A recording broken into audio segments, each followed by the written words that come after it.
It's given me a sense of peace, right, from my everyday thing. Charles Noseworthy has a contagious smile.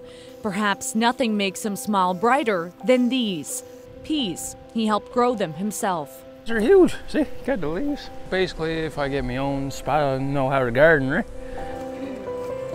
Neat rows of wooden boxes filled with color. There's a sense of order in the garden. But the lives of the people inside the gathering place are anything but orderly. People of all ages battling mental illness, some gripped with addiction. The majority are facing both. Charles is a regular at the gathering place. He's been coming here for a couple years, getting a meal, meeting friends, using the public computer. Without it, he'd be lost.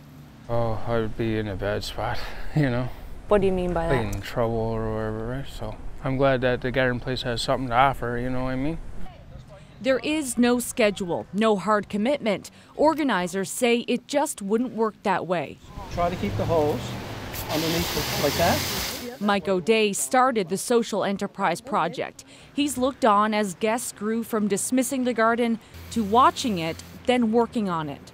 A lot of them didn't have very much in their lives. They had struggles in their lives. They had addictions, they had mental illness, they had homelessness. With so many challenges, the ability to feed themselves and their friends is a source of pride. We're going to make a Caesar salad for the guests today. The gathering place serves 250 to 270 meals daily, 6 days a week.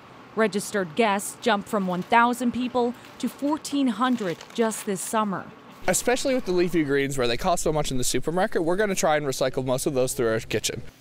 It's not just the food. For Charles, one of the most important aspects is the money. He makes minimum wage for his work and has the opportunity to sell his goods at a fall fundraising fair. There'll be like a big seller, you know, like make money off all the stuff that I've grown and hopefully sell some more stuff if I plant more, you know what I mean? But when the time comes, Charles doesn't show up.